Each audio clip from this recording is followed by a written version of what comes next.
They told me I was invisible, that my contributions meant nothing, that I had been completely forgotten by everyone who mattered.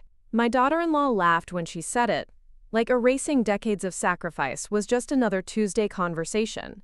She had no idea that being forgotten by the wrong people would lead me to be remembered by all the right ones.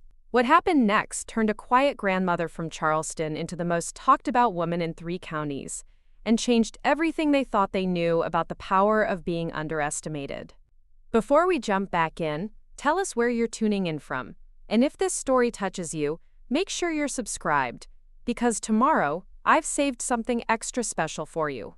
My name is Leonora Wilson, and at 71 years old, I had lived what most people would call a good, quiet life in Charleston, South Carolina.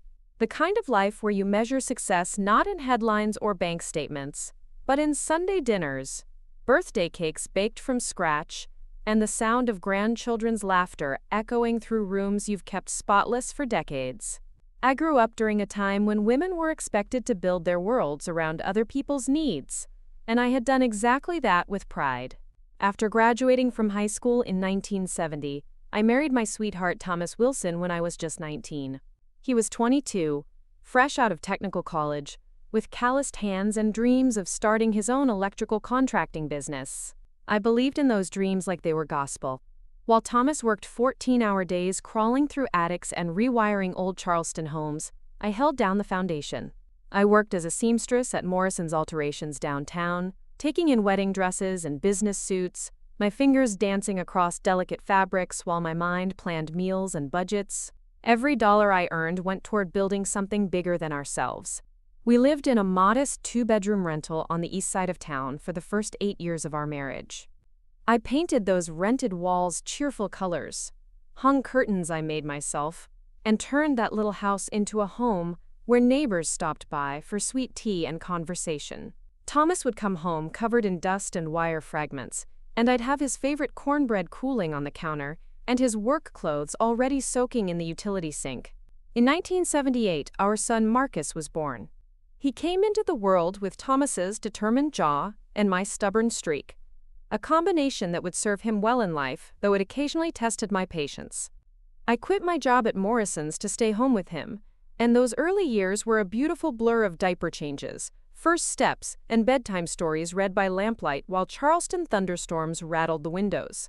Thomas's business began to flourish in the early 1980s. Charleston was experiencing a construction boom, and Wilson Electrical became known for reliable work and fair prices. We finally had enough saved to buy our own place, a 1920s bungalow on Maple Street with a wraparound porch, original hardwood floors, and a kitchen that needed more love than money. I spent months stripping wallpaper, refinishing cabinets, and planting azaleas along the front walkway. That house became my masterpiece.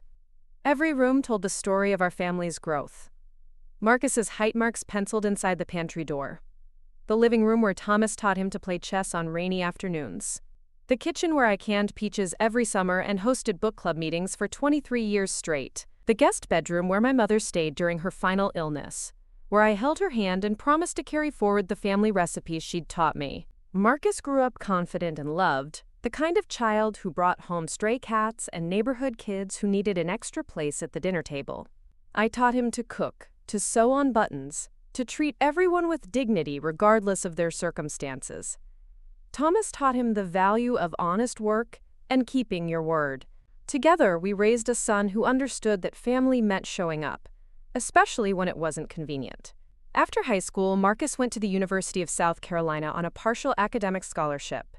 We were so proud, the first person in either of our families to attend college. He studied business administration and came home every few weekends with laundry and stories about campus life. I'd cook his favorite meals and send him back with care packages filled with homemade cookies and hand-knitted scarves. During his junior year, Marcus brought home a girl named Brittany Chen. She was studying marketing, originally from Columbia, with perfectly straight black hair and an internship at a prestigious advertising firm in Charlotte lined up for after graduation. She was polite during that first visit, complimenting my cooking and asking thoughtful questions about Charleston's history. I liked her immediately. She seemed smart, ambitious, and genuinely fond of Marcus, They married 2 years after graduation in a beautiful ceremony at Magnolia Plantation. I spent months helping Brittany plan every detail, from the Southern-inspired menu to the white hydrangea centerpieces. I even hand-beaded the bodice of her wedding dress, working by lamplight for weeks to create something truly special for my new daughter-in-law. The day was perfect, warm but not humid, with Spanish moss swaying gently in the oak trees as they exchanged vows. Thomas and I were thrilled when they decided to settle in Charleston after their honeymoon. Marcus joined his father's business, bringing fresh ideas about digital marketing and modern customer service, while Brittany landed a position at a boutique marketing agency downtown. They rented a trendy apartment in the French Quarter, and our Sunday family dinners became a cherished tradition. For several years, life felt complete. Thomas's business continued to grow, eventually employing 12 full-time electricians. Marcus proved himself to be a natural leader and inherited his father's work ethic. Brittany's career flourished, and she began taking on high-profile clients throughout the Southeast. I continued my volunteer work at the local food bank and maintained the house and garden that had become the heart of our extended family. The first sign of change came when Thomas began experiencing chest pains during the summer of 2018. He'd always been healthy, strong as an ox, the type of man who worked through minor illnesses and never complained about aches or fatigue. But these pains were different, sharp enough to make him pause mid-sentence during conversations. After weeks of my gentle nagging, he finally agreed to see Dr. Patterson, our family physician, for over 2 decades. The tests revealed what we'd both feared, but neither wanted to acknowledge severe heart disease, the result of decades of stress, poor eating habits, and a genetic predisposition he'd inherited from his father. The next 2 years became a careful balance of treatments, lifestyle changes, and hope. I transformed our kitchen into a heart-healthy haven, learning to create flavorful meals without salt or excessive fat. Thomas grudgingly accepted a reduced role in the business, spending more time training Marcus and less time climbing ladders in 100-degree heat. We had good days and difficult ones. Thomas remained optimistic, joking that he planned to live long enough to spoil grandchildren and teach them to fish in Charleston Harbor. I held on to that vision, that promise of a future where our family would continue growing and gathering around our dinner table. But on a quiet Tuesday morning in March 2020, just as the world was beginning to shut down due to the pandemic, Thomas suffered a massive heart attack while reading the newspaper on our front porch.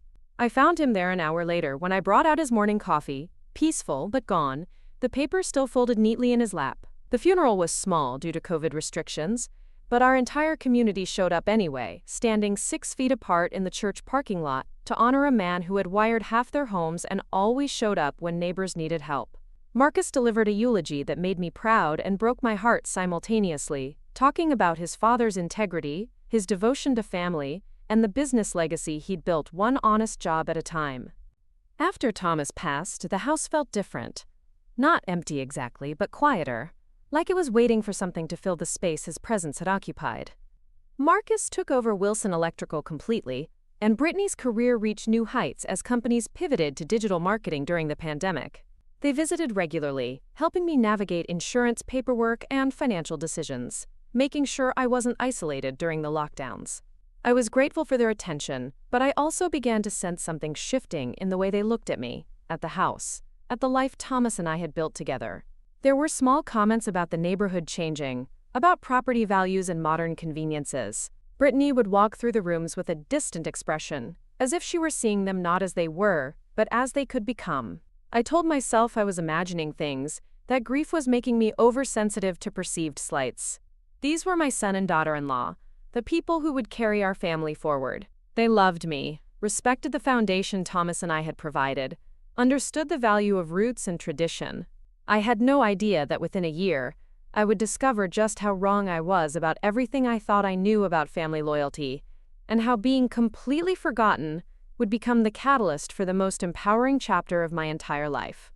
Preparing and narrating this story took us a lot of time, so if you are enjoying it, subscribe to our channel. It means a lot to us. Now back to the story. The changes began so subtly that I almost convinced myself they were natural adjustments to our new reality. After all, Marcus was now running a successful business. Brittany's marketing agency had expanded to 3 offices across the Carolinas, and I was a widow learning to navigate life alone. It made sense that our family dynamics would evolve. The first shift I noticed was in our Sunday dinners. For over 20 years, these gatherings had been sacred. Marcus would arrive around noon to help me prepare the meal, and Brittany would set the table with the good china while sharing stories from her week. We'd linger over dessert until the sun set, talking about everything from local politics to family memories to dreams for the future. But gradually the arrivals became later, and the departures earlier. Marcus would text around 1:30 saying they were running behind, and they'd rush in apologizing about client calls or urgent emails. Brittany would keep her phone face up on the table, responding to messages between courses. The conversations became more surface level, focused on their work achievements and social events I wasn't part of. When I mentioned missing our longer talks, Brittany smiled sweetly and said, "Oh, Leonora, you know how crazy busy we are these days. Success requires sacrifice." She said it like she was teaching me something I'd never learned, despite the fact that I'd spent 30 years sacrificing my own ambitions to help build the very business that now consumed their lives. The next change involved my role in family decisions. Since Thomas's death, Marcus had naturally taken over handling our major financial and legal matters. I appreciated his help with insurance claims and tax preparations. Those were never my strengths. But slowly my input began to feel less valued, more like an obligation they had to endure, rather than wisdom they wanted to hear. When the air conditioning unit failed during a brutal July heat wave, I suggested calling Jimmy Rodriguez, who had done excellent work for us before, and lived just 2 streets over. Marcus nodded politely, but hired a company Brittany found online. More expensive, less personal, but with a sleek website and 5-star Google reviews. When I gently mentioned that supporting local businesses had always been important to our family, Brittany laughed and said, "Times change, Leonora. We have to think about efficiency and professional standards now." That phrase, "times change," became Brittany's response to almost any tradition or preference I expressed. When I suggested we host Thanksgiving at my house, as we had for 2 decades, she explained that their friends were expecting them at a trendy restaurant downtown. When I offered to help plan Marcus's birthday celebration, she told me she'd already booked a weekend trip to Asheville with their social circle. When I asked about continuing our tradition of making Christmas cookies together, she said they were too busy and would just pick up desserts from the bakery. I tried to adapt, to show interest in their new lifestyle and social connections. I asked about their friends, their travel plans, their career milestones. But these conversations felt increasingly one-sided, like I was interviewing celebrities rather than talking with family members.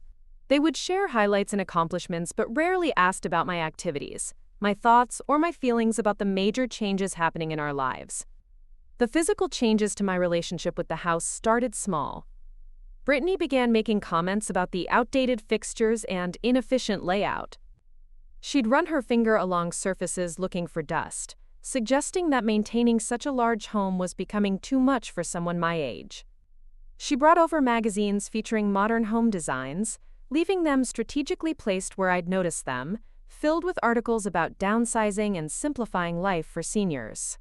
During one Sunday visit, I found her in my bedroom, measuring the windows with a tape measure she'd brought from home. When I asked what she was doing, she said she was just curious about the room's dimensions, but then launched into a detailed explanation of how the space could be optimized, with built-in storage and contemporary furnishings.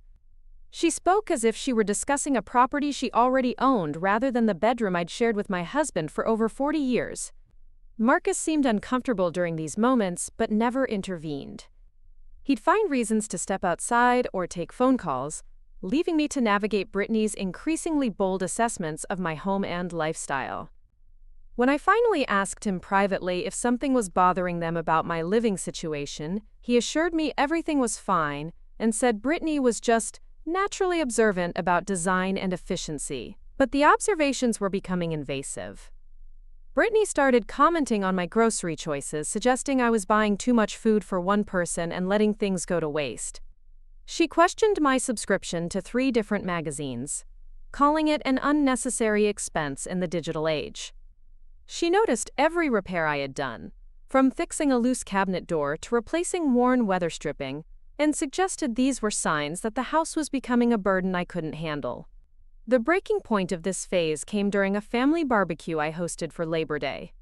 I'd spent days preparing Marcus's favorite dishes and decorating the backyard with lights and flowers from my garden. Several of our longtime neighbors joined us, people who had known Marcus since he was a child and had supported our family through Thomas's illness and death. Everything was going beautifully until Brittany began what she later called networking. She circulated among my guests, asking about their home values, recent renovations, and neighborhood development plans. She questioned Mrs. Henderson about the new shopping center being built near downtown and pumped Mr. Garcia for information about property tax assessments. She even asked my next-door neighbor, sweet elderly Mr. Thompson, whether he'd consider selling his house if the right offer came along. I watched this performance with growing unease, realizing that Brittany wasn't making conversation. She was conducting market research. She was treating my longtime friends and neighbors like potential sources of financial intelligence, mining our community connections for information that had nothing to do with genuine relationship building. When I later asked her about these conversations, she dismissed my concerns with a wave of her hand.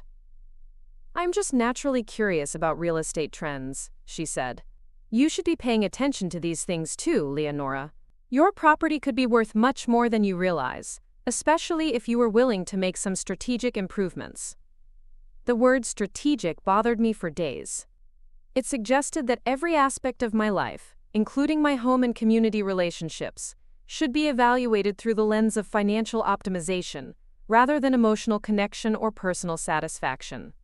It implied that my contentment with my current situation was somehow naive or short-sighted. Marcus began echoing similar themes in subtle ways.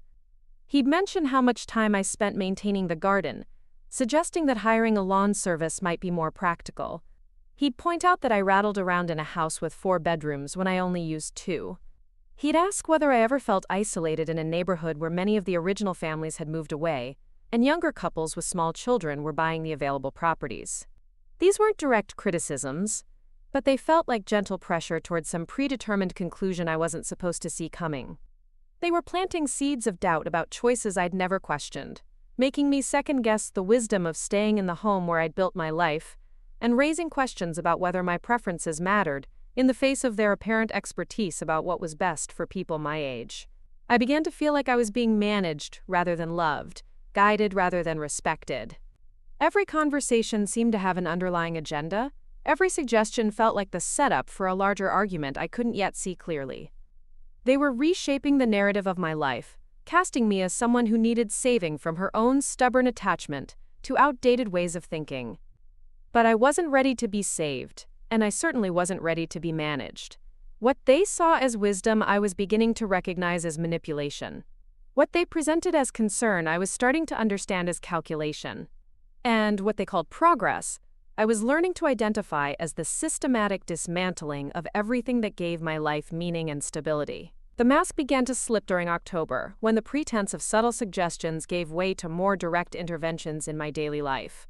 What had been gentle pressure transformed into active interference, and I started to see the true scope of what Marcus and Brittany had been planning.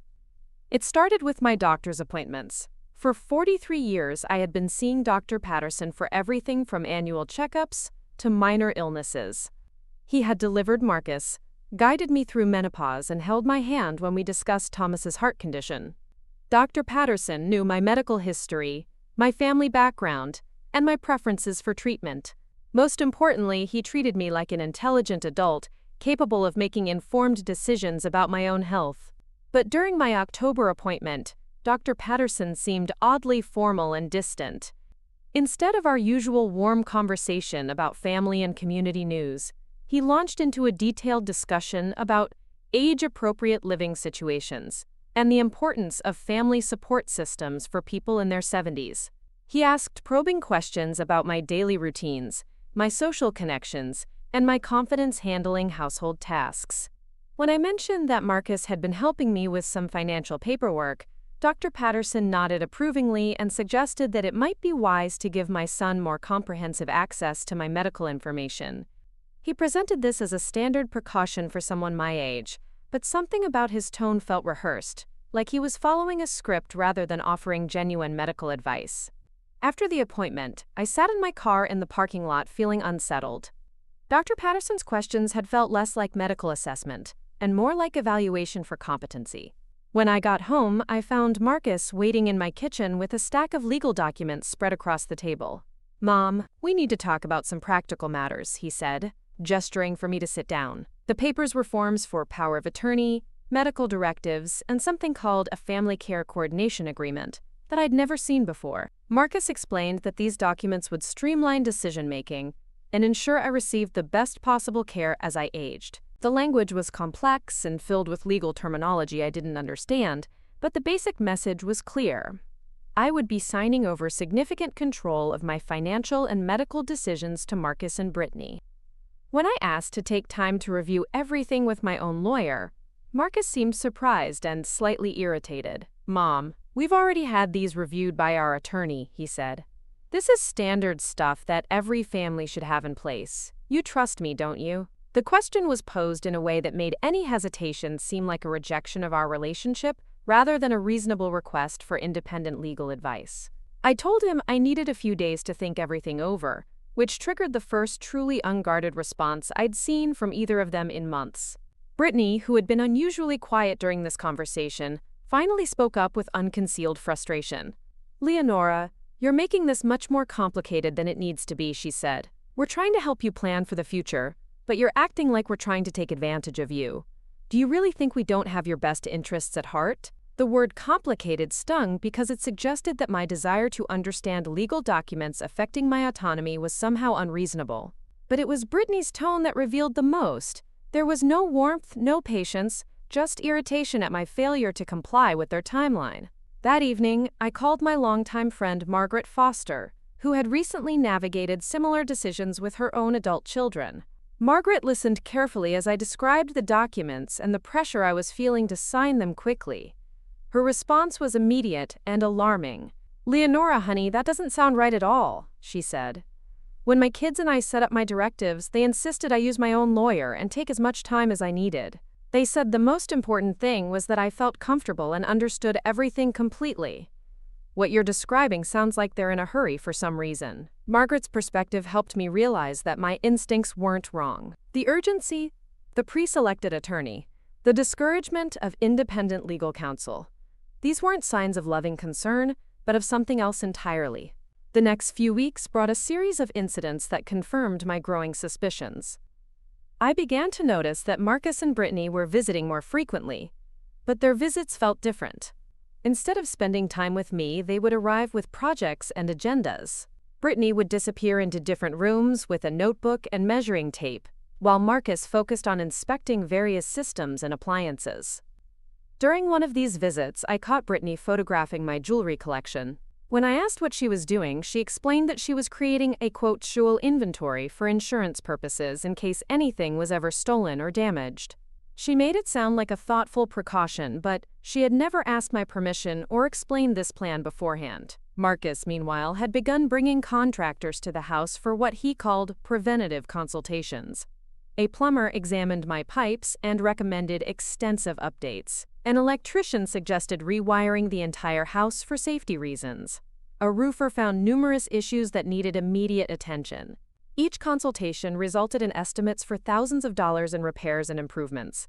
When I questioned whether all these projects were truly necessary, Marcus presented them as urgent safety concerns. "Mom, we can't have you living in a house that might have electrical fires or plumbing failures," he said. "These aren't optional upgrades. They're essential maintenance that Dad would have handled if he were still alive." The invocation of Thomas felt manipulative, like Marcus was using my grief and my husband's memory to pressure me into expensive decisions I didn't fully understand. But more troubling was the implication that I was incapable of making rational judgments about my own home and safety. The escalation reached a new level when I discovered that Brittany had been making inquiries about my house without my knowledge. Mrs. Henderson mentioned during our weekly grocery store encounter that a lovely young woman had stopped by asking detailed questions about recent property sales in our neighborhood. The description matched Brittany perfectly, and Mrs. Henderson had assumed she was conducting research on my behalf. When I confronted Brittany about this, she didn't deny it, but framed her actions as helpful research.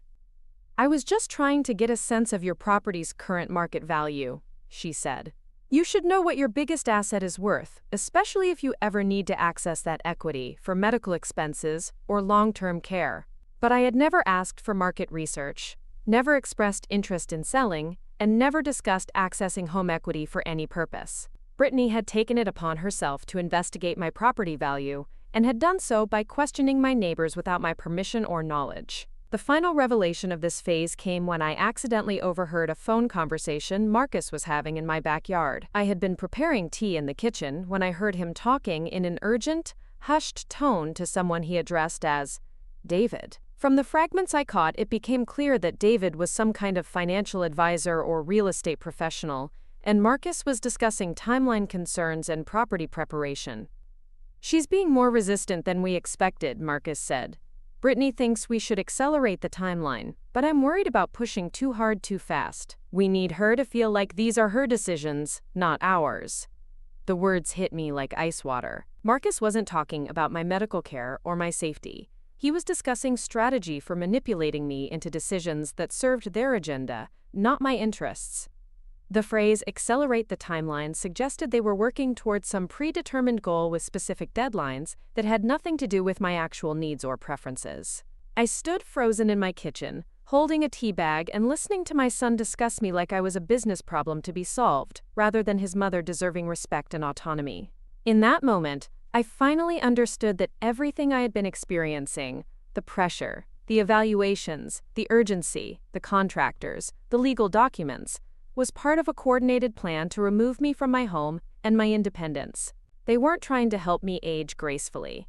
They were trying to position themselves to take control of my life and my assets, and they were doing it with smiles and expressions of concern that masked their true intentions. I had been completely forgotten as a person with rights, preferences, and dignity, reduced to an obstacle standing between them and whatever they hoped to gain from my diminished capacity. But they had made one crucial miscalculation. I wasn't as naive or powerless as they believed, and being forgotten by them was about to become their biggest mistake. The next morning, I woke up with a clarity I hadn't felt in months. The fog of confusion and self-doubt that had been clouding my judgment lifted completely, replaced by a steel-sharp focus that reminded me of the woman I'd been before grief and loneliness made me vulnerable to manipulation. I made coffee in the kitchen where I'd overheard Marcus's phone call, and as I sipped it, I began to think strategically for the first time since Thomas's death. If my son and daughter-in-law were treating this like a business transaction, then I needed to approach it with the same level of calculation and planning they were using against me. My first call was to Eleanor Whitman, an attorney I'd known through church for over 15 years. Eleanor specialized in elder law and had helped several of my friends navigate complex family situations involving inheritance disputes and financial exploitation. When I explained what I'd been experiencing, her response was immediate and reassuring. "Leonora, what you're describing is unfortunately very common," she said. "Adult children often convince themselves they're acting in their parents' best interest while actually pursuing their own financial agenda. The good news is that you've recognized it early, and you have options." Eleanor agreed to meet with me that afternoon, and I spent the morning gathering every document Marcus and Brittany had asked me to sign, along with the contractor estimates and any paperwork related to my medical care. I also began a detailed timeline of events, noting dates, conversations, and specific incidents that showed the pattern of manipulation. When I arrived at Eleanor's office, I felt more empowered than I had in months. She reviewed the legal documents Marcus had presented, and her expression grew increasingly serious as she read through them. "Leonora, these documents are extremely broad," she said. "If you had signed them, you would essentially be giving Marcus and Brittany control over every aspect of your life, your finances, your medical decisions, even your living arrangements. This isn't standard end-of-life planning. This is comprehensive control transfer." She pointed out specific clauses that would have allowed them to sell my house, access my bank accounts, and make medical decisions without my input. The Family Care Coordination Agreement was particularly troubling. It included provisions for determining when I was no longer capable of independent living, based on criteria they would establish. "The fact that they discouraged you from getting independent legal counsel is a major red flag," Eleanor continued. "In legitimate family planning, everyone wants the elderly family member to fully understand and feel comfortable with these decisions. Pressure and urgency are classic signs of exploitation. Eleanor helped me understand my rights and develop a protection plan. We immediately revoked any limited powers of attorney I had previously granted and established new, more restrictive documents that protected my autonomy, while still allowing for appropriate help if I ever truly needed it. She also helped me set up a separate bank account that Marcus and Brittany couldn't access. But the most important thing Eleanor did was validate my instincts and help me realize that I had been right to resist their pressure. I wasn't being stubborn or unreasonable. I was protecting myself from a sophisticated manipulation scheme that many people fall victim to. That evening, I had dinner with Margaret Foster and two other close friends, Sarah Chen and Dorothy Martinez. I told them everything I'd discovered, and their reactions ranged from outrage to protective anger. Dorothy, who had worked as a social worker for 30 years, was particularly incensed. "Leonora, honey, this is elder abuse," she said bluntly. "It's financial and emotional abuse disguised as concern. You need to document everything and consider reporting this to Adult Protective Services."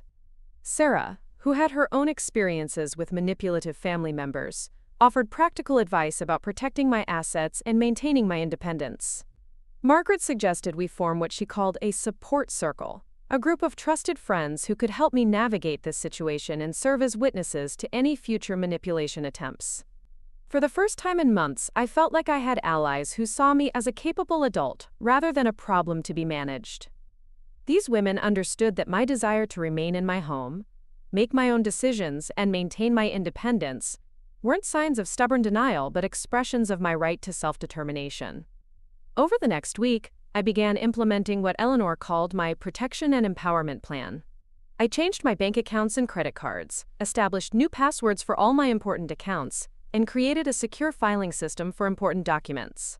I also began keeping a detailed journal of all interactions with Marcus and Brittany, noting dates, times, and specific statements.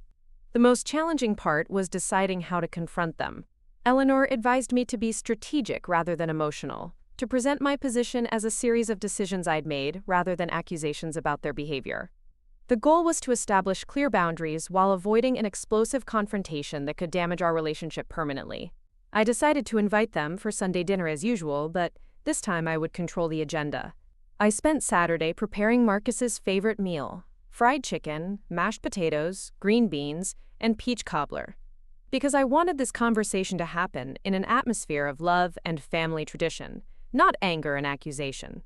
When they arrived on Sunday, I could sense their anticipation. Marcus carried a manila folder that I assumed contained more documents they wanted me to sign, and Brittany had that focused expression she wore when she was preparing to manage a situation. We made small talk through dinner, but I could feel the tension building. They were clearly waiting for the right moment to return to their campaign of pressure and manipulation. Finally, as I served the peach cobbler, Marcus cleared his throat and pulled out his folder. "Mom, we've been thinking about our conversation last week," he began. "We've made some adjustments to those documents, and we really think it's time to get everything finalized. We've also gotten some new estimates for the house repairs, and we need to make some decisions about timing." This was my moment.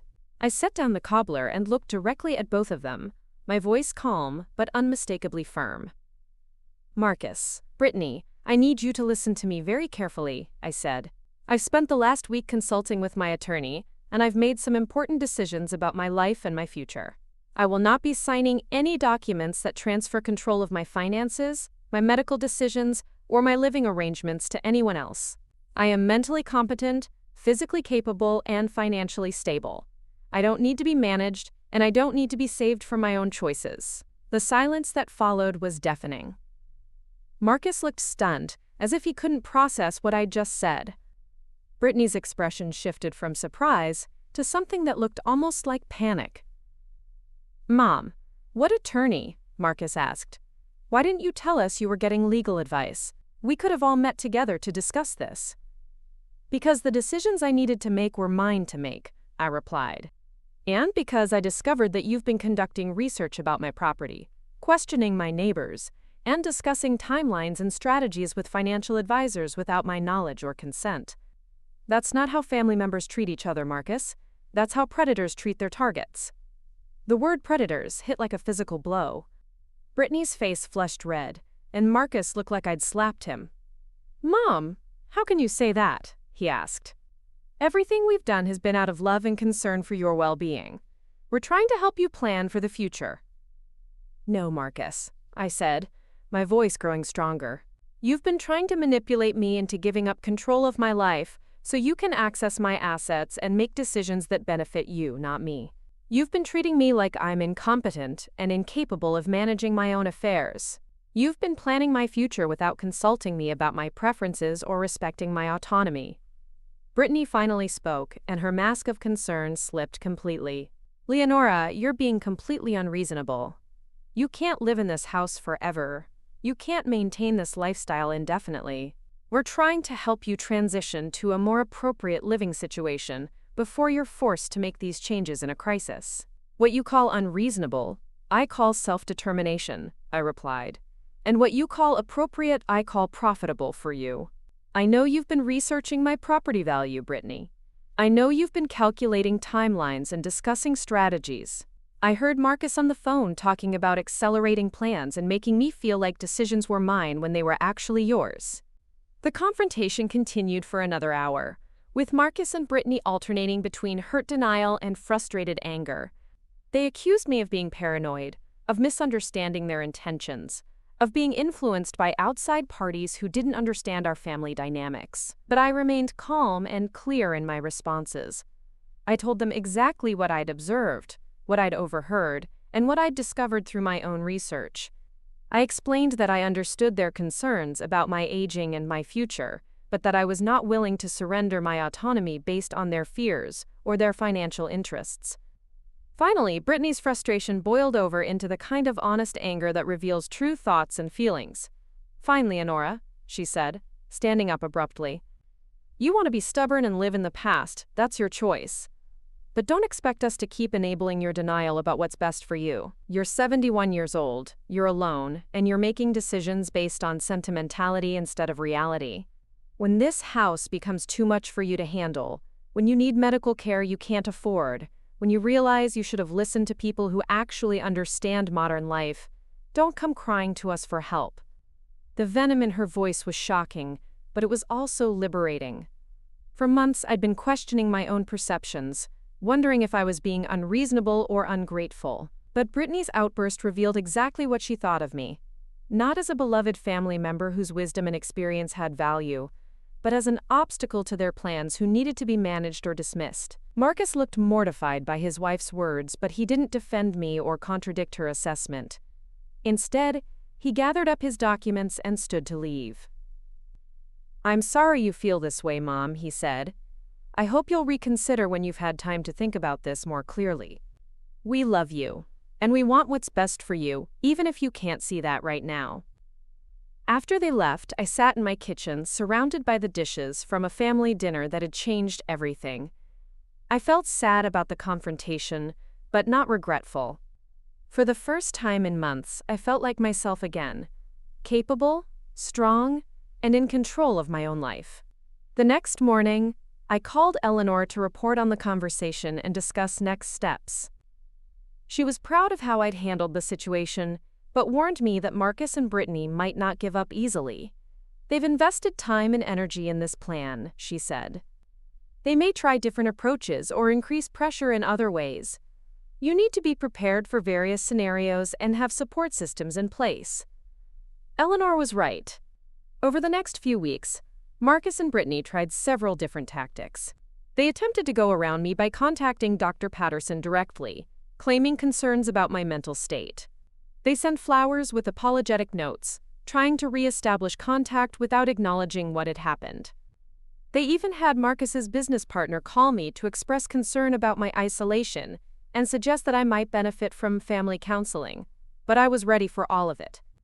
I had documentation of their manipulation attempts, legal protections in place, and a support network of friends who understood what I was facing. More importantly, I had reclaimed my sense of self-worth and my confidence in my own judgment. The woman who had been completely forgotten was transforming into someone who would never be overlooked again. And this was only the beginning of a journey that would ultimately make me more visible, more valued, and more empowered than I had ever been in my entire life. The next phase of my story would prove that sometimes the most powerful thing you can do is refuse to disappear, even when the people who are supposed to love you most are trying to erase you from your own life. 3 weeks after the confrontation, I received a phone call that would change the trajectory of my entire life. The voice on the other end belonged to Janet Morrison, a reporter for the Charleston Post and Courier who had been investigating cases of elder financial abuse in the Lowcountry.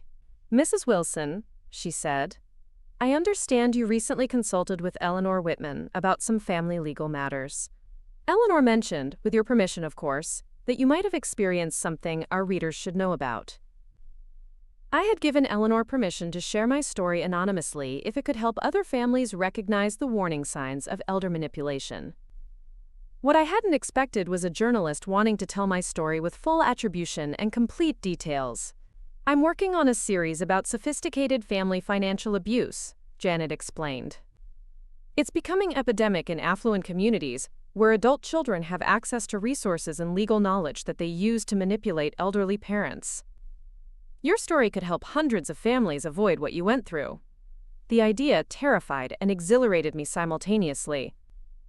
For 71 years, I had lived quietly, supporting others from the background, never seeking attention or recognition.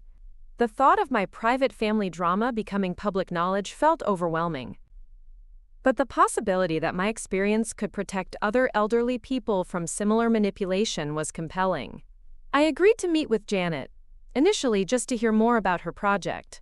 She came to my house on a Thursday afternoon, a woman in her 40s with intelligent eyes and a warm manner that immediately put me at ease. She explained that her own grandmother had been victimized by similar tactics, and that investigating these cases had become both professional mission and personal crusade. "The sophisticated nature of what happened to you is exactly what makes it so dangerous," Janet said as we sat in my living room, the same space where Marcus and Brittany had pressured me to sign away my autonomy. "Most people think elder abuse involves strangers or obviously abusive family members. They don't recognize manipulation when it comes wrapped in concern and presented by children who seem successful and caring." As I told Janet my story in detail, I watched her take careful notes and ask probing questions that helped me see patterns I hadn't fully recognized. She helped me understand that Marcus and Brittany's approach had been textbook psychological manipulation, isolating me from independent advisors, creating artificial urgency around decisions, using my grief and loneliness to make me more compliant, and gradually escalating pressure while maintaining plausible deniability about their true intentions. "What makes your case particularly powerful," Janet said, "is that you recognized what was happening and took action to protect yourself. Most of the stories I cover involve families where the manipulation succeeded, where the elderly person lost their independence and assets before anyone realized what had occurred. You fought back, and that gives hope to other people facing similar situations."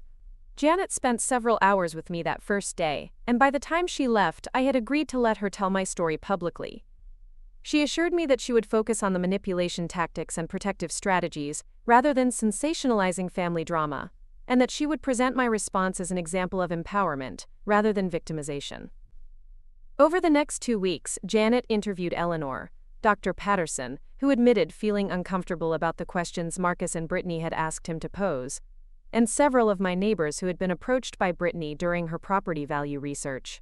She also consulted with experts in elder law, psychology, and social work to provide context for the tactics my family had used. When the first article appeared on the front page of the Sunday Charleston Post and Courier, I barely recognized the woman described in the headline. "Charleston Grandmother Fights Back Against Family Financial Manipulation: How Leonora Wilson Reclaimed Her Independence and Could Help Save Yours." The article was respectful, but detailed, explaining exactly how Marcus and Brittany had attempted to gain control of my life and assets, and highlighting the specific warning signs that other families should watch for. Janet had focused on my strategic response, consulting independent legal counsel, documenting manipulation attempts, building a support network, and confronting the situation directly rather than allowing it to escalate. The response was immediate and overwhelming. By Monday morning, My phone was ringing constantly with calls from other elderly people who recognized similar patterns in their own families, adult children who were concerned about relatives, and social workers who wanted permission to share the article with their clients. The most impactful call came from a woman named Patricia Henley, whose voice shook as she described experiences almost identical to mine. Her daughter and son-in-law had been pressuring her to sell her Somerville home and move into assisted living, using the same tactics of artificial urgency, contractor scare reports, and legal documents that would transfer comprehensive control to them. "I thought I was going crazy," Patricia said. "They made me feel like I was being stubborn and unreasonable for wanting to stay in my own home. But reading your story made me realize that my instincts were right. They're trying to get control of my house so they can sell it and use the money for their own purposes." Patricia became the first person I directly helped protect from family financial manipulation. I connected her with Eleanor Whitman, shared the documentation strategies that had helped me, and provided emotional support as she navigated her own confrontation with her children. Watching Patricia reclaim her autonomy and confidence was profoundly satisfying. It transformed my painful experience into something that could genuinely help others. Word of my willingness to help other families spread through Charleston's senior community like wildfire. Within a month of the article's publication, I was receiving calls from across the Lowcountry from people facing various forms of family manipulation and financial abuse. Some cases were as sophisticated as mine, while others involved more obvious exploitation, but all shared common themes of isolation, pressure, and the systematic undermining of the elderly person's confidence and autonomy. Eleanor Whitman approached me about formalizing my advocacy work. She suggested that I consider becoming a certified victim advocate specializing in elder abuse cases, which would allow me to provide official support and testimony in legal proceedings. The training would take several months, but it would give me credentials and legal standing to help families navigate complex exploitation situations. The idea appealed to me on multiple levels. It would transform my personal experience into professional expertise, provide structure for the informal helping I was already doing, and create opportunities to prevent abuse before it escalated to crisis levels. Most importantly, it would ensure that my knowledge and insights could continue helping people long after my own story faded from public attention. I enrolled in the Victim Advocacy Training Program through the South Carolina Attorney General's Office in November. The coursework covered legal frameworks for elder protection, psychology of family manipulation, documentation and evidence collection, and court procedures for financial abuse cases. Many of my classmates were social workers and legal professionals, but several were, like me, individuals whose personal experiences had motivated them to help others avoid similar trauma. The training was challenging but invigorating. For the first time since Thomas's death, I had a sense of purpose that extended beyond my own immediate needs and concerns. I was building expertise that could make a real difference in other people's lives, transforming my victimization into empowerment that could benefit entire communities. During the training period, I continued helping individual families while learning proper protocols and legal boundaries for advocacy work. Each case taught me something new about the various ways family members exploit elderly relatives, and I began to see patterns that helped me identify manipulation earlier and intervene more effectively. One particularly memorable case involved a man named Robert Chen, whose son had convinced him to sign over power of attorney, and then immediately began liquidating his assets under the guise of, quote, portfolio optimization. Robert had realized what was happening but felt helpless to stop it because he had already signed legal documents he didn't fully understand. Working with Eleanor in the Adult Protective Services Division, I helped Robert document his son's financial misconduct and file for emergency revocation of the power of attorney. The legal process was complex and emotionally draining, but we ultimately succeeded in restoring Robert's financial control and recovering most of his liquidated assets. Robert's case became the first one where I provided official victim advocacy services in court proceedings. Standing before a judge and explaining how family financial manipulation operates, detailing the psychological tactics used to undermine elderly people's confidence, and advocating for protective legal measures, felt like the culmination of my transformation from victim to advocate. The judge in Robert's case commented that my testimony was particularly valuable because I could explain both the victim's perspective and the specific manipulation techniques from personal experience. He said that having advocates who had successfully navigated similar situations provided credibility and insight that professional social workers, despite their training and expertise, couldn't offer in quite the same way. By the time I completed my victim advocacy certification in February, I had already assisted 12 families with various forms of elder abuse situations. My phone number was being shared through senior centers, church networks, and social service agencies throughout the Charleston area.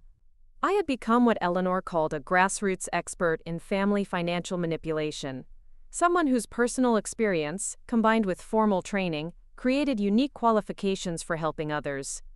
The most surprising development was the number of middle-aged adults who contacted me expressing concern about their own elderly parents. These were children who had witnessed siblings or spouses attempting manipulation and wanted advice about intervention strategies.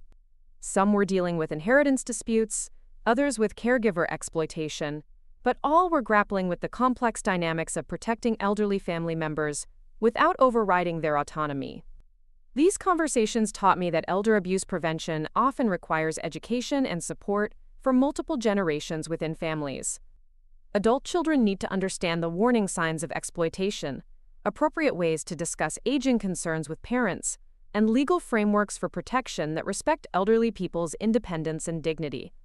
I began developing workshop presentations for senior centers and community organizations, sharing my story and teaching families how to have healthy conversations about aging concerns without creating opportunities for manipulation. The workshops were always packed, and the discussions that followed revealed how widespread these issues had become in communities throughout South Carolina.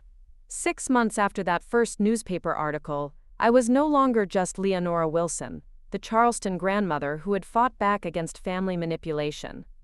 I had become Leonora Wilson, certified victim advocate, elder abuse educator, and community resource for families navigating the complex challenges of aging with dignity and autonomy.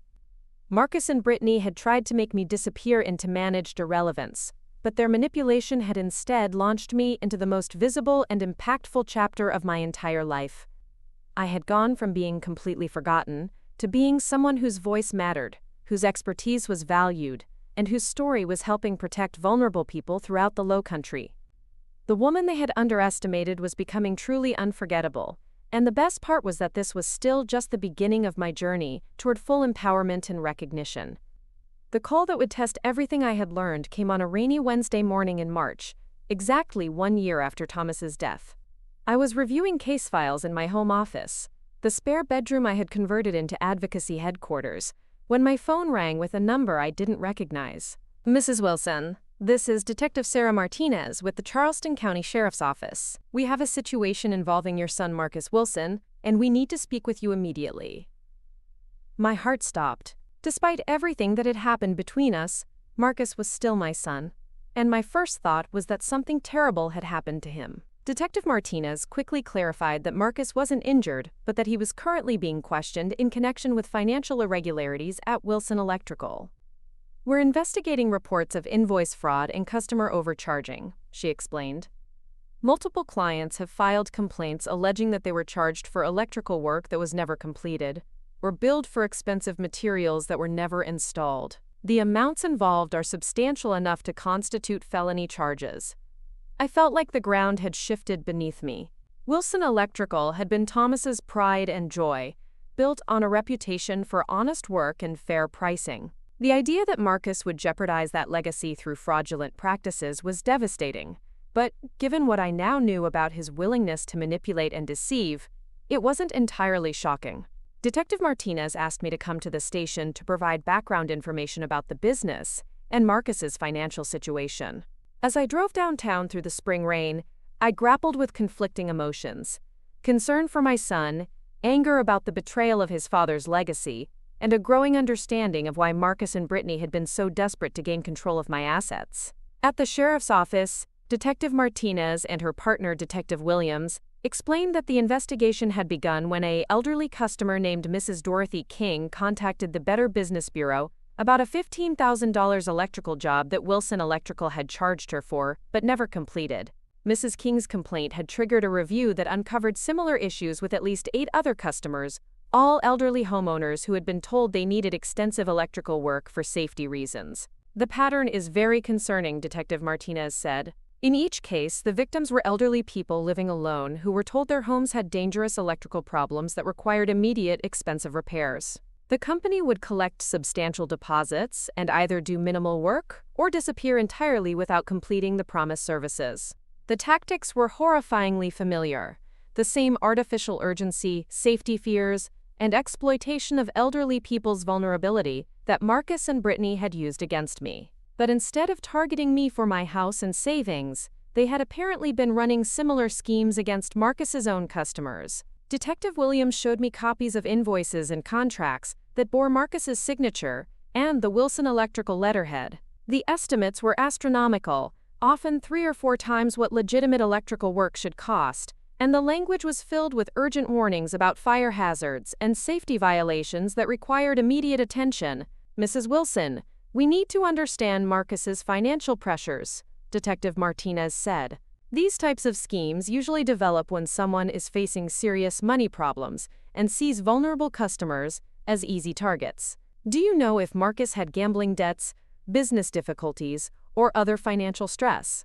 I found myself in the surreal position of explaining to law enforcement officers that my son had recently been attempting to manipulate me into giving him control of my assets, and that his financial desperation might have motivated both his treatment of me and his exploitation of his customers. I provided them with copies of the legal documents Marcus had pressured me to sign, Eleanor Whitman's contact information, and my detailed timeline of manipulation attempts. The detectives were particularly interested in the timeline because it showed escalating pressure that coincided with the fraudulent customer schemes. It appeared that as Marcus's business practices became more questionable and his need for money grew more urgent, his attempts to gain control of my finances had intensified accordingly. This helps us understand motive and pattern, Detective Williams explained. Financial predators often target multiple victims simultaneously, using whatever relationships and access they have available. Your son appears to have been exploiting both family connections and customer trust to fund what was probably a failing business. As we talked, I learned more disturbing details about the scope of Marcus's alleged crimes. Wilson Electrical had been operating with expired licenses, using uncertified workers, and submitting false insurance claims for work that hadn't been properly completed. The business that Thomas had spent decades building with integrity and craftsmanship had been systematically corrupted into a criminal enterprise. The most heartbreaking revelation was that Marcus had been specifically targeting elderly customers who reminded him of me, widowed women in their 70s and 80s, who lived alone in older homes and trusted local contractors recommended by neighbors or friends. He had weaponized the very relationships and community connections that Thomas had built through honest service. Detective Martinez asked if I would be willing to provide a formal statement about Marcus's manipulation attempts against me, explaining that establishing a pattern of exploiting elderly family members could be relevant to the criminal charges. I agreed immediately, understanding that my cooperation might help protect other victims and ensure appropriate consequences for Marcus's actions. 2 days later, I received a call that stunned me even more than the police investigation. Brittany had contacted Eleanor Whitman's office, requesting an emergency meeting to discuss, quote, family reconciliation and legal matters. Eleanor consulted with me before agreeing to the meeting, and we decided that I would attend with full legal representation to hear what Brittany had to say. The meeting took place in Eleanor's conference room on a Friday afternoon. Brittany arrived alone, looking exhausted and desperate in a way I had never seen before. Her usual polished appearance was disheveled, her makeup couldn't hide the dark circles under her eyes, and her hands shook as she opened a folder of documents. "Leonora, I need your help," she said without preamble. "Marcus is about to be arrested, and we're going to lose everything. The business, our house, our savings, it's all going to be seized as assets from criminal activity. Our lawyer says the only way to minimize the charges and protect our family is if Marcus cooperates fully with the investigation and makes restitution to the victims." Eleanor and I exchanged glances.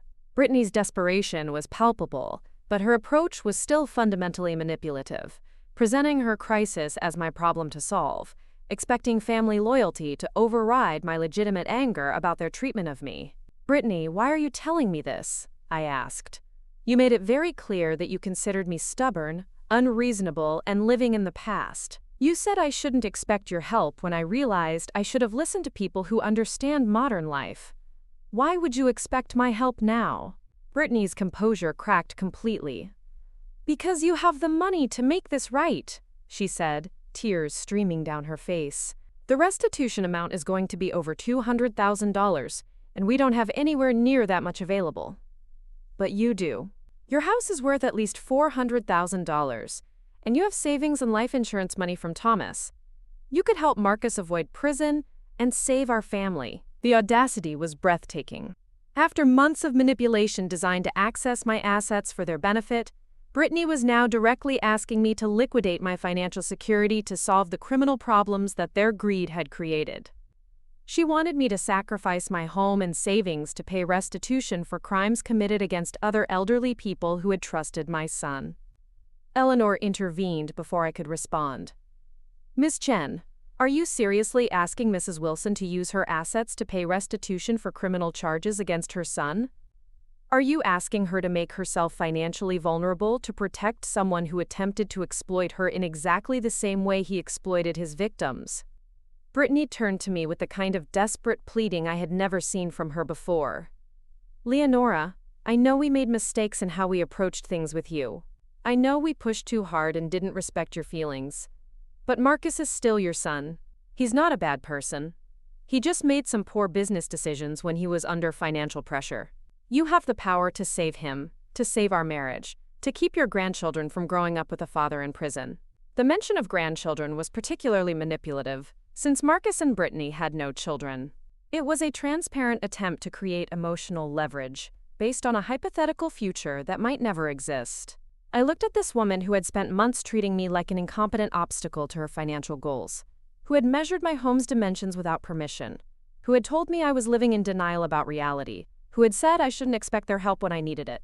Now she was sitting in my lawyer's office begging me to sacrifice everything Thomas and I had built to solve problems created by her husband's criminal activity. Brittany, I said quietly, you told me that when I realized I should have listened to people who understand modern life, I shouldn't come crying to you for help. You made it clear that my values, my choices, and my desire to maintain my independence were obstacles to what you considered proper planning. You treated me like my feelings and preferences didn't matter because you knew better than I did what was good for me. I stood up, feeling calmer and more centered than I had in months. Now you're asking me to prove that family loyalty means accepting financial responsibility for criminal actions I had nothing to do with. You want me to demonstrate love by making myself vulnerable to protect someone who showed me no respect or consideration when he thought he could manipulate me into giving him what he wanted. Brittany's expression shifted from desperate pleading to angry entitlement. So you're just going to let your own son go to prison? You're going to destroy our family because your feelings got hurt during some conversations about practical planning? You have money sitting in accounts earning minimal interest when it could save Marcus's life and future. What I'm going to do, I replied, is exactly what you taught me to do. I'm going to make decisions based on reality instead of sentimentality. I'm going to think about efficiency and professional standards. I'm going to consider what's best for my long-term security rather than enabling other people's poor choices. Eleanor smiled slightly as I used Brittany's own phrases against her. The meeting concluded with Brittany storming out, threatening to, quote, tell everyone in Charleston what kind of mother abandons her son in his time of greatest need. But I felt no guilt or uncertainty about my decision. Marcus and Brittany had taught me that family relationships should be evaluated based on mutual respect, honest communication, and consideration for everyone's legitimate interests. By their own standards, they had forfeited any claim to my financial support through their manipulation, deception, and exploitation of vulnerable people. The woman they had tried to make completely forgotten had learned her lessons well, perhaps too well for their comfort. Sometimes the most powerful thing you can teach someone is exactly what you don't want them to learn. 3 months after Brittany's desperate plea for financial rescue, I found myself sitting in a packed Charleston County courtroom, watching my son face the consequences of choices that had destroyed everything his father had built. The trial of Marcus Wilson had drawn significant media attention, not just because of the substantial fraud amounts, but because of the disturbing pattern of targeting elderly victims who trusted local contractors. I had been subpoenaed as a witness for the prosecution, but my role would extend beyond simply testifying about Marcus's manipulation attempts against me. The district attorney, Rebecca Chen, had asked me to provide context about the psychological tactics Marcus had used, drawing on my victim advocacy training to help the jury understand how sophisticated financial predators operate within family and community relationships. Mrs. Wilson, D.A. Chen had explained during our preparation meeting, your unique perspective as both a targeted family member and a certified victim advocate gives you credibility that could help the jury understand the calculated nature of these crimes. You can explain both the emotional manipulation and the systematic targeting that made these offenses particularly harmful. The courtroom was filled with Marcus's victims. 8 elderly homeowners who had been defrauded of amounts ranging from $8,000 to $27,000. I recognized several faces from my advocacy work, people who had contacted me after reading about my own experiences with family financial manipulation. Dorothy King, the 84-year-old woman whose complaint had triggered the investigation, sat in the front row clutching a folder of documents, her determination to see justice done evident in every line of her body. Marcus sat at the defendant's table looking older than his 44 years, wearing a suit I remembered helping him pick out for job interviews after college. Brittany was notably absent from the proceedings. Their marriage had ended in divorce 6 weeks earlier, when the full scope of Marcus's financial deceptions became clear. She had moved back to Colombia to live with her parents, abandoning Marcus to face the consequences alone. The prosecution's case was methodical and devastating. D.A. Chen presented evidence showing that Marcus had created a sophisticated scheme to exploit elderly homeowners' fears about electrical safety. He would arrive at their homes offering free safety inspections, then use scare tactics and fabricated violations to convince them they needed extensive immediate repairs to prevent house fires or electrocution. Expert witnesses testified about the fraudulent nature of Marcus's estimates and the unnecessary work he had prescribed. A licensed electrical engineer demonstrated that most of the dangerous violations Marcus had claimed to find were either completely fabricated or minor issues that posed no safety risk. The actual electrical problems that existed could have been repaired for hundreds of dollars, rather than the thousands Marcus had charged. But the most damaging testimony came from Marcus's own employees, several of whom had quit Wilson Electrical when they realized what was happening. James Rodriguez, a journeyman electrician who had worked for Thomas for over 15 years, broke down in tears as he described watching Marcus destroy the reputation his father had spent decades building. Mr. Thomas was the most honest man I ever worked for, James testified. He taught us that our reputation was everything, that we should treat every customer's home like it was our own family's house. When Marcus took over, everything changed. He started pushing us to find problems that weren't there, to inflate estimates, to scare old people into paying for work they didn't need. I couldn't be part of it anymore. When my turn came to testify, I walked to the witness stand, feeling the weight of representing not just my own experience, but the voices of all the elderly people who had been targeted by predators hiding behind facades of family concern or professional expertise. D.A. Chen guided me through my account of Marcus's manipulation attempts, but she also asked me to explain the broader patterns I had learned to recognize through my advocacy work. Mrs. Wilson, based on your training and experience as a victim advocate, can you describe the common tactics used by financial predators who target elderly victims? D.A. Chen asked. The most effective predators don't look like criminals, I replied, looking directly at the jury. They look like concerned family members, trusted professionals, or helpful neighbors. They identify vulnerable people who are isolated, grieving, or dealing with health concerns, and they use artificial urgency and safety fears to bypass normal decision-making processes. They make their victims feel like resistance is dangerous or unreasonable, and they often target multiple victims simultaneously to fund escalating financial pressures. I explained how Marcus's treatment of me had followed the same pattern as his treatment of his customers. The fake emergencies, the pressure to make immediate decisions, the discouragement of independent consultation, and the use of fear and guilt to override victims' instincts. The main difference was that he had targeted me for my assets while targeting his customers for their vulnerability. Marcus's defense attorney, a young public defender named Kevin Park, tried to portray Marcus as a man overwhelmed by business pressures following his father's death, suggesting that grief and inexperience had led to poor judgment rather than criminal intent. But this narrative collapsed when DHN presented evidence of the systematic and calculated nature of Marcus's scheme. Phone recordings revealed Marcus coaching employees on how to present fabricated safety violations to elderly customers. Email chains showed him researching property values and financial information for targeted neighborhoods. Bank records demonstrated that he had been funneling money from customer deposits into personal accounts to fund an expensive lifestyle that included luxury vacations, designer purchases, and high-end restaurant bills.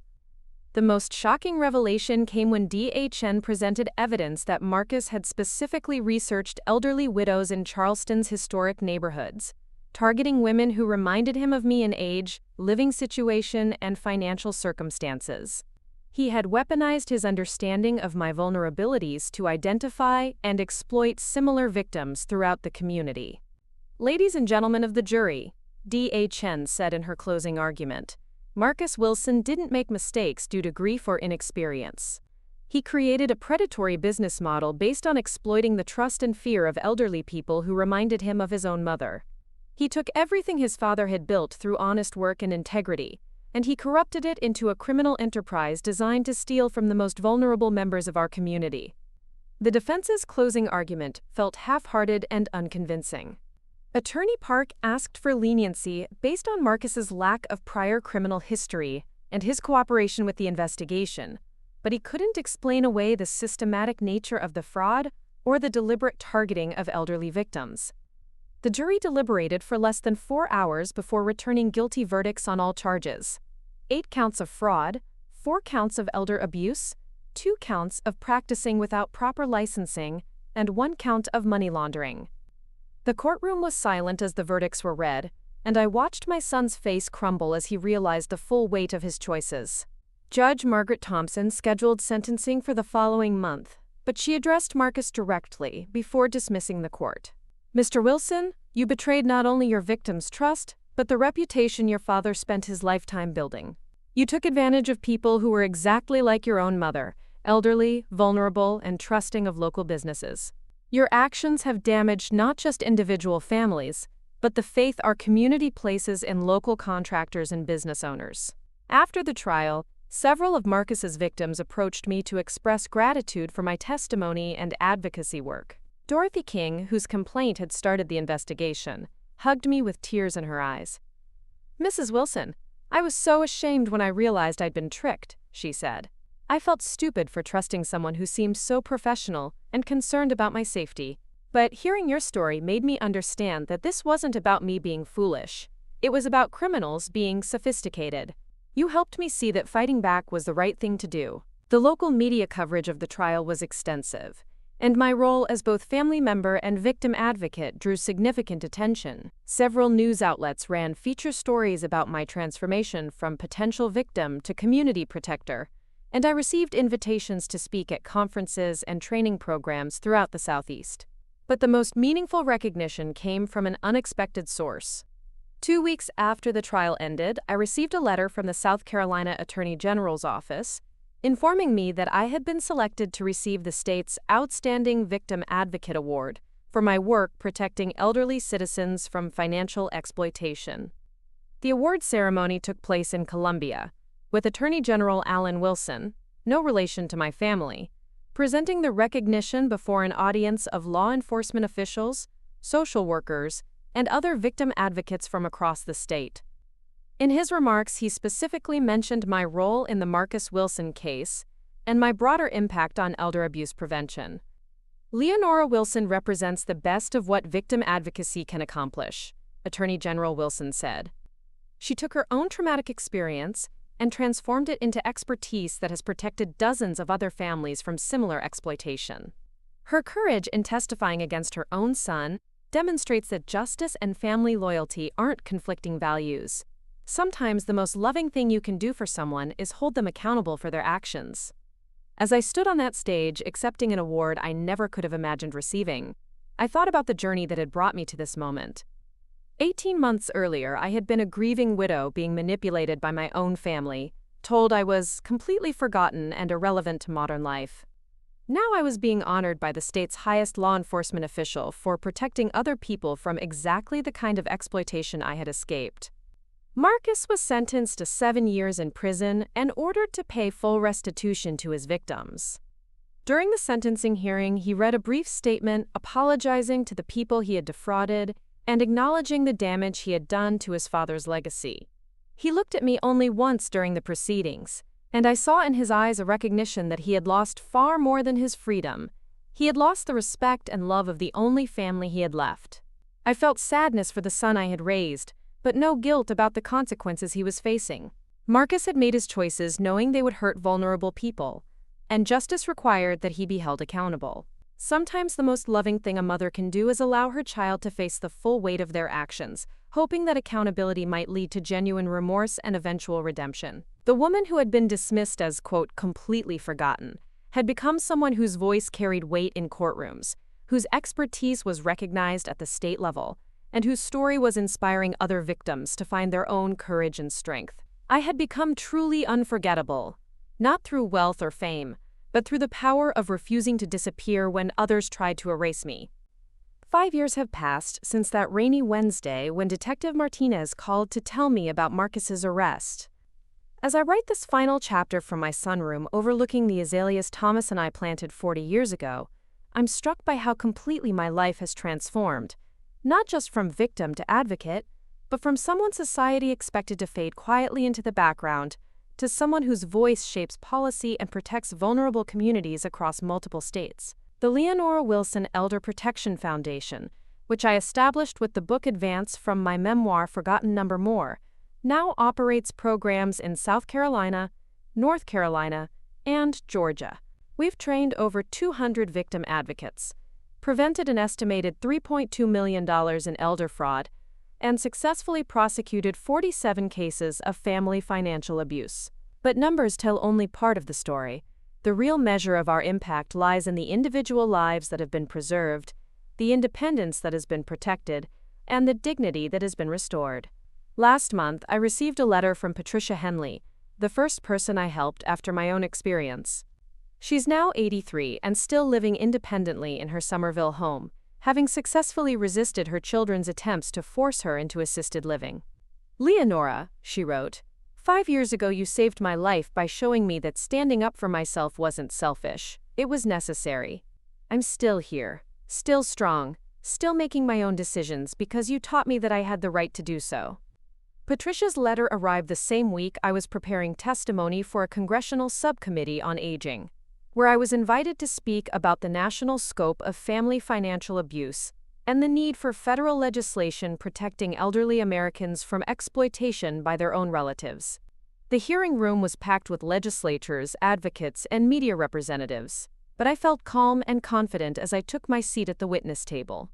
Honorable members of the committee, I began. 5 years ago, I was a 71-year-old widow being manipulated by my own son and daughter-in-law, who saw my grief and isolation as opportunities to access my assets. They told me I was completely forgotten, irrelevant to modern life, a burden that needed to be managed rather than a person deserving respect.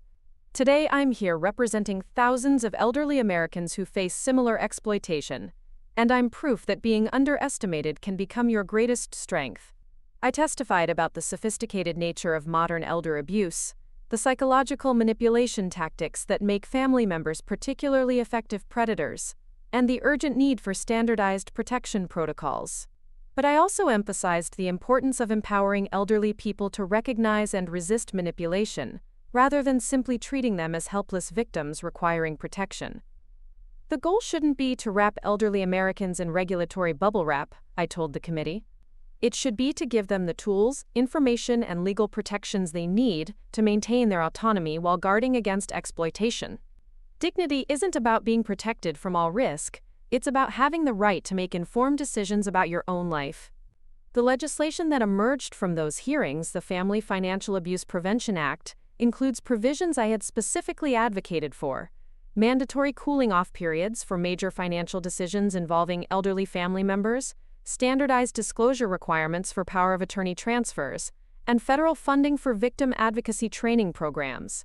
When President Johnson signed the bill into law 6 months later, I was invited to the White House ceremony, standing just feet away as she used multiple pens to sign legislation that would protect millions of vulnerable Americans. But perhaps the most unexpected development in my advocacy journey came through a phone call I received on a Tuesday evening in March, exactly 5 years after Thomas's death and 3 years after Marcus's sentencing. The voice on the other end was familiar but tentative, roughened by years I hadn't shared. "Mom, it's Marcus.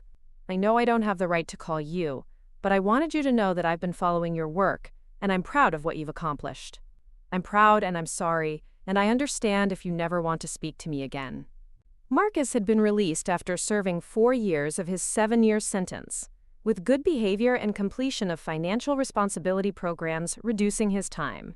He was calling from a halfway house in Colombia, where he was working as a night custodian while completing an addiction counseling certification program. "I spent 4 years thinking about what I did to you, to those customers, to Dad's memory," he said. "I can't undo it, and I can't expect forgiveness, but I wanted you to know that I understand now what I took from people. Not just money, dignity, security, trust. I stole their faith in the goodness of other people." Our conversation lasted 2 hours, and it was unlike any conversation we'd ever had. Marcus didn't ask for money, for help finding housing, or for restoration of our relationship. Instead, he asked permission to volunteer with addiction recovery programs, using his experience to help other people avoid the destructive choices that had led him to exploit vulnerable victims. "I know I can't be your son again," he said. "I know I can't work in electrical anymore, can't use Dad's name or reputation. But maybe I can help other people understand how good people can make terrible choices when they're desperate and scared. Maybe I can prevent someone else from becoming what I became." I found myself crying for the first time since his arrest, not from grief or anger, but from something closer to hope. This was the first time Marcus had taken full responsibility for his actions, without trying to minimize, justify, or deflect blame. He wasn't asking for my forgiveness because he recognized that forgiveness couldn't be requested, only offered freely if and when I was ready. 6 months later, Marcus began volunteering at the Charleston Recovery Center, facilitating support groups for people struggling with gambling addiction and financial desperation. We don't have a traditional mother-son relationship, and we may never have that again. But we have something different now, a shared understanding of how redemption works, how accountability leads to growth, and how the people we hurt can become the people we're most motivated to protect. Meanwhile, my personal life has flourished in ways I never expected. My friendship circle has expanded to include advocates, attorneys, social workers, and survivors from across the Southeast. I travel regularly for speaking engagements and training programs, staying in hotels and eating in restaurants I never would have experienced during my quietly domestic decades. I've learned to use technology that seemed impossibly complex 5 years ago, managing social media accounts that reached thousands of followers who look to me for advice and inspiration. The house on Maple Street remains my sanctuary, but it's no longer the isolated fortress it became after Thomas's death. It's a gathering place for advocacy meetings, a temporary shelter for elderly people escaping abusive family situations, and a symbol of what's possible when someone refuses to disappear quietly into managed irrelevance. I've also discovered late-in-life romance with Robert Chen, the man whose case was one of my first advocacy successes. What began as professional collaboration has evolved into deep companionship, based on shared values, mutual respect, and the kind of honest communication that Marcus and Brittany had tried to prevent me from accessing. Robert and I understand each other's experiences with family betrayal, and we've built a relationship based on equality and partnership, rather than traditional gender roles or age-related expectations. "You know what I love most about you?"